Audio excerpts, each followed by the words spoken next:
With modern day films becoming more and more garbage, it's really time to go down memory lane of when films used to be good, and The Guest might be one of the best indie films ever created. The Guest follows a grieving family of their son Caleb, who is in the military, then stumbles upon Caleb's supposed friend David, who is also in the military, who comes to visit the family. He claims he's this David in this photo. Then things start to spiral out of control as more and more is revealed about David. Hey, the music is top notch. For a $5 million film, it's very impressive. The modern 80s throwback of a film with synthwave vibes makes this ultra mystery sleek thriller fun throughout the entire film. That's right, bitches! The cinematography is well done throughout, and it has a sense of immersion that feels real to the audience that other modern films wish they had. This was a time when indie films really peaked, when they could be fun,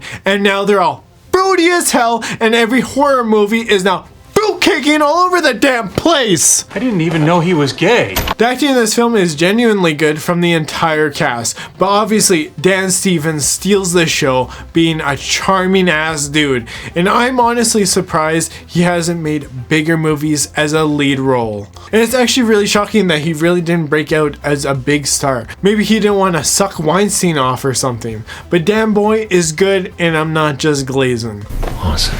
Makeup Girl is also solid, and surprisingly, she's not some girl boss queen. She's just a daughter working at a diner, caught in the middle of an interesting story. The story is something that continues to escalate more and more throughout the entire film, and it just doesn't stop as soon as David enters that door to the Peterson residence. If you have not seen the film, I recommend it. If not, we're going into spoilers. At first, he comes off as a normal dude by staying with the family and then picking up Luke. And I love when homie says, "What you like? You have any friends?" And David gets interested in who hit Luke and gave him a black eye, and it's just some bullies. And you know what's even weirder is that this homie picks this guy up, which is actually really goddamn weird. I just love how the bullies are classic assholes that go to a local bar. Luke enters after David, and those bullies notice him, and I kind of hope they'd just say, oh, he's meeting his friend or something, and David says, Cash is easy to get. And Luke is like, what the fuck? Then we have David that orders blowjob shots for the ladies and a cosmopolitan for each of the guys. And they get so butthurt, and they just go at it. They go absolutely bananas, and these chicks just scream and leave in such a dumbass way, and David just beats these pussies up with absolute ease. And Luke has got to be thinking, damn, David is absolutely unhinged. David finally gets invited by Anna to go to this party. Sure, that sounds nice. And she's like, damn, he's coming out of the bathroom like that? Hey, and she probably thought, let me use the shower head to, fuck it. As you get introduced to more characters, David brings in kegs like it's no big deal. Shit was absolutely hilarious, and he's obviously showing off too much. Instead of David, it should be Chad. Chad takes the joint like an absolute badass, and the music is just popping off. And I will give this film a lot of credit for not making this a bunch of fruitcake shit. And it almost seems like when times were simpler with less fruitcakes. And I love how there's these classic exes who are huge dicks, and we obviously don't get enough of those in films these days. We need to bump those numbers of dickheads in movies. And then this 304 chick got turned on, and she wanted to ride Chad's pogo stick after he smashed her ex's head into the wall. And I think we gotta call David an absolute Chad of a dude. He's just slaying puss and splooging all over the place. And he's just great at manipulating people like a true psychopath. I'm just f***ing you, man. Chad Boy needs a gun, and he gives this dude his number on what looks to be the dirtiest and nastiest table ever. What the fuck is that shit? nasty bitch. What are these bitches doing? They're not cleaning up their damn shit. clean up your damn house. And you can tell Chad is just ultimately learning more about the people in this family, and it's a great manipulation tactic to seem invested in others and then use it against them possibly later, or to see how to fix their lives, which he does in an unhinged way. And here's Anna putting together a mixtape for Chad, just enjoying life, and Chad is just looking out the window as if he's gonna kill somebody, cause damn, the only soul he's got is a Chad one. Anna catches David saying someone's looking for him, and she contacts the military, and this is where the story starts escalating through this KGB corporation, and shit, that ain't looking like David at all. That's more of a brownie than a cracker. You can tell the KGB is some military contract for doing some shit. And this is where it seems Chad is way more dangerous than we initially thought.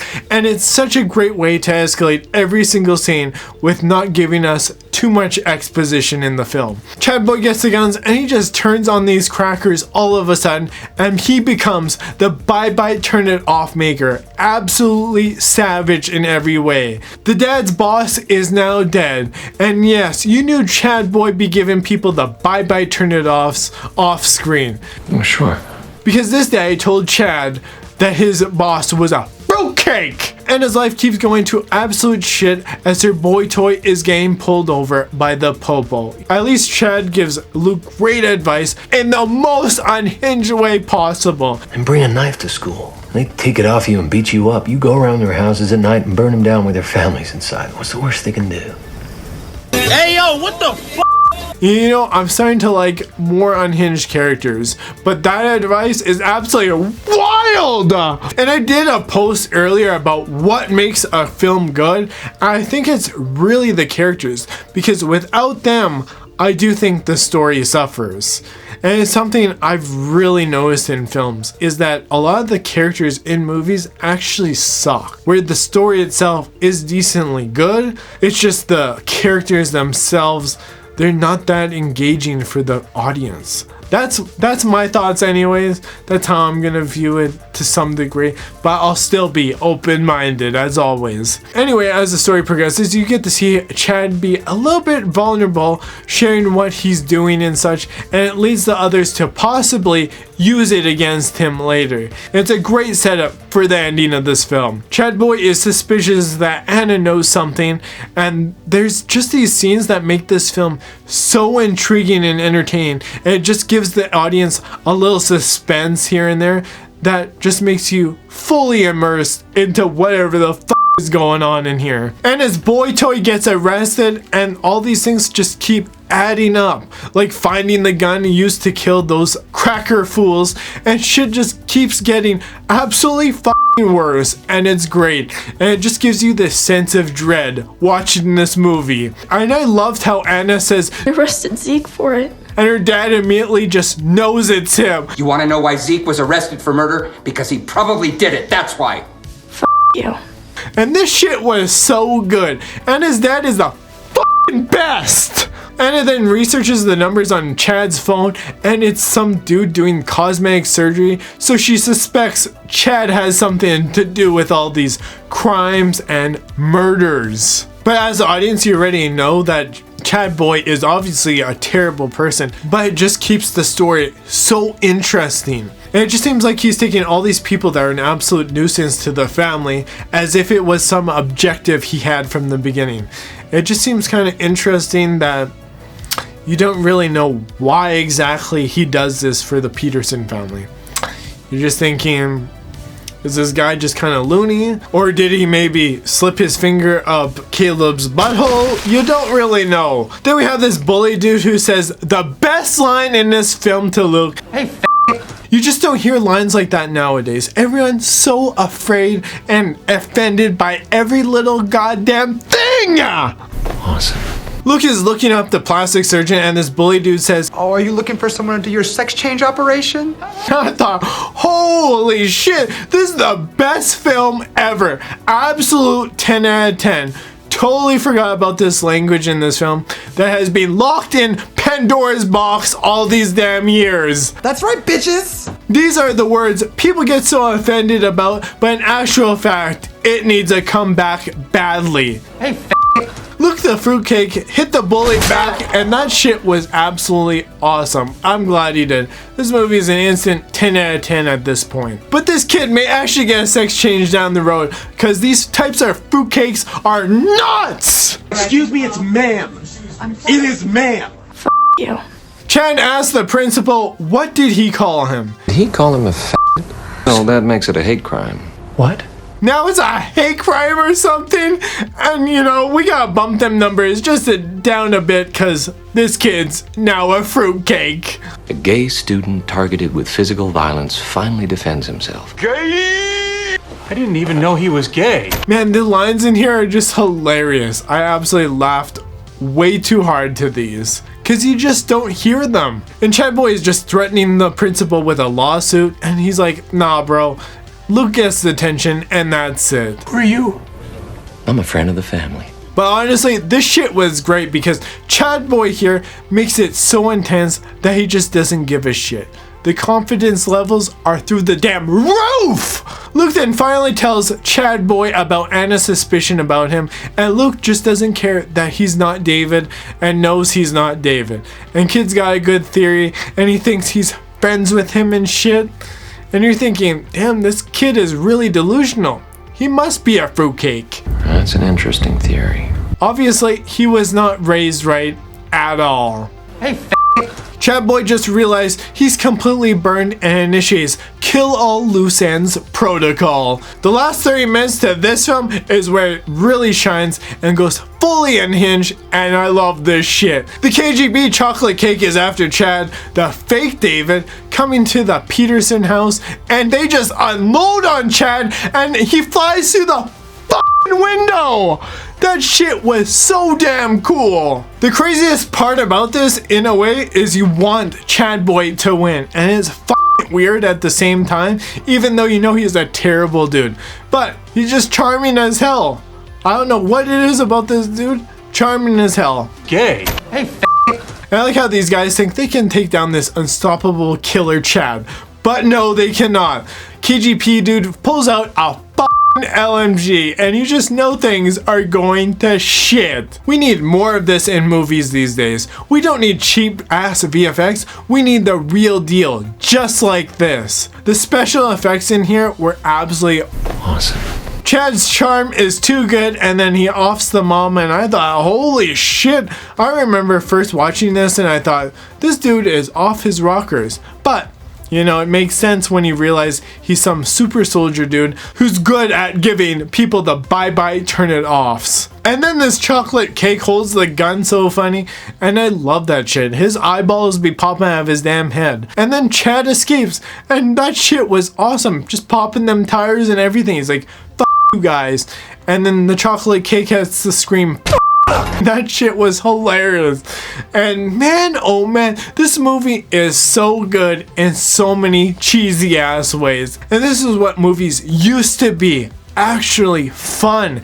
And now we got agendas pushed down our damn throats. Oh, are you looking for someone to do your sex change operation? Chad Boy decides, oh, there's the daddy driving down the road. Let's do a head-on collision. And this has got to be the ultimate Chad. And he just looks upset after he crashes because the daddy ain't dead. So he goes bang, and he gets the bye-bye turn it off. But at least he's sorry about it. This chocolate boy grabs Anna, and Chad pulls up right after to do the most unhinged shit after shooting someone off screen for the van. And he comes in and pops that 304 chick and throws them grenades and blows them to smithereens. That shit was absolutely amazing. I can't believe they did it, but they did it. They just took all those people out at the diner.